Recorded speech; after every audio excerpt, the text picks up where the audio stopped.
आपने ऑपरेशन सिंदूर के दौरान डेमो तो देख ही लिया होगा। और मोदी साहब ने ऑस्ट्रेलिया में ऑपरेशन सिंदूर का फिर जिक्र कर रहे हैं। ऑस्ट्रेलिया में बैठ के पाकिस्तान का जिक्र करना, धमाके आतंकियों के अड्डों पर हो रहे थे और गूंज पूरी दुनिया में सुनाई दे रही थी। ये नरेंद्र मोदी है। ये देखें ऑस्ट्रेलिया के अंदर पूरे का पूरा डियास्पोरा मोदी के साथ बोल रहा है। ऑस्ट्रेलिया देख के इनका गला क्यों सूख जाता है? डर जाते हैं। डरिए मत, सबसे पहले आपने घबराना नहीं है। इन्होंने ना चीमा साहब इनके साढ़े पंजाबी के चाके खुल गए। चीमा साहब ना ये चाके खुले, इसका कुछ करना होगा। एक हमले का इल्जाम लगाया था इंडिया ने हम पे, पुलवामा के, तो इंडिया चढ़ दौड़ा था पाकिस्तान पे। और बाद में पुलिस के हमारे जवान, फौज के जवान, तो टोटल हमारी जो शहादतें हैं वो 42। इंडिया से तो शिकस्त का एतराफ कर लिया गया, प्रेस कॉन्फ्रेंस करके कर लिया गया कि जी हम बेबस हैं। ऑस्ट्रेलिया के साथ क्या आप लोग जो है नई डील करने जा रहे हैं? नरेंद्र मोदी पॉपुलर तो है इन अ सेंस के you have to accept and admit that कि ही इज पॉपुलर। देखिए, ऑस्ट्रेलिया के साथ वैसे तो बहुत सारे डील्स हो रहे हैं, मगर जिस डील की आप बात कर रही हैं वो शायद यूरेनियम, जो एनर्जी के लिए यूरेनियम डील है। जो ऑपरेशन सिंदूर की उन्होंने बात की, उसमें डिफेंस टेक्नोलॉजी की बात।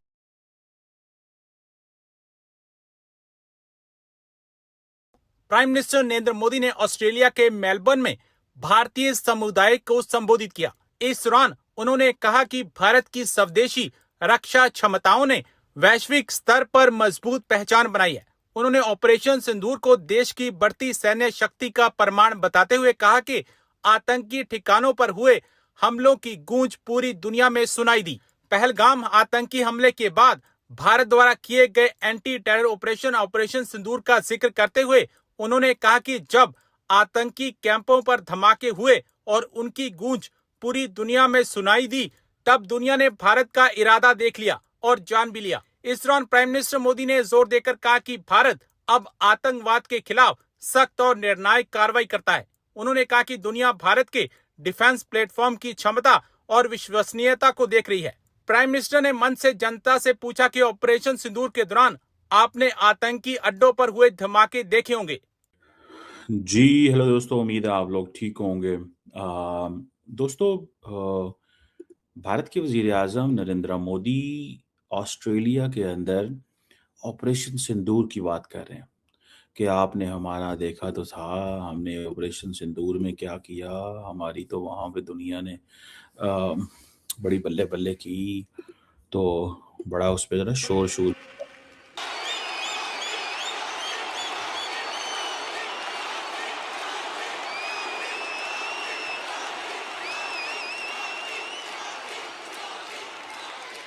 ऑपरेशन सिंदूर के दौरान डेमो तो देख ही लिया होगा। वहाँ पे बैठे हुए जो ऑस्ट्रेलियंस थे, डेफिनेटली वो देख रहे थे कि नरेंद्र मोदी कितना पॉपुलर है और वो बड़े मुतासर हो रहे थे उससे ज़्यादा। तो उनको obviously they don't understand this ecosystem को नहीं समझते वो। Well obviously Narendra Modi popular तो है इन अ सेंस के वो इलेक्शन भी जीत रहा है, वो सारा कुछ उसको कर रहा है, वो डियास्पोरा को भी इकट्ठा कर लेता है, तो you have to accept and admit that कि ही इज़ पॉपुलर एंड लेकिन वो गोरे वहाँ पे जो ऑस्ट्रेलियंस थे वो बड़े इम्प्रेस हैं कि मोदी जो है ना वो इंतहाई पॉपुलर वहाँ पे था। एक तो इसका मैं ये वो जिसे कहते हैं ना वो बताना चाहता हूँ।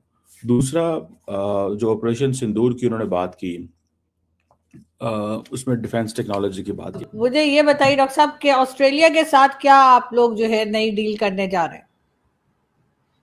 देखिए, ऑस्ट्रेलिया के साथ वैसे तो बहुत सारे डील्स हो रहे हैं, मगर जिस डील की आप बात कर रही हैं वो शायद यूरेनियम, जो एनर्जी के लिए यूरेनियम डील है। देखिए, इसका आपको ना लीगल स्ट्रक्चर समझना पड़ेगा। Why this deal is very significant. पहली बात कि ये डील एक स्टेप फॉरवर्ड है जो 2014-15 में एक न्यूक्लियर अरेंजमेंट या न्यूक्लियर डील साइन हुआ था बिटवीन इंडिया एंड जिसे कह लीजिए वो ऑस्ट्रेलिया, ठीक है ना। उसका नाम अगर मैं एक मिनट, उसका नाम था Australia India civil nuclear cooperation agreement, जो 2014 में हुआ था। अच्छा, आप ये क्यों इंपॉर्टेंट है इसको समझ लीजिए। इंडिया एनपीटी का सिग्नेटरी नहीं है, this makes it extremely important.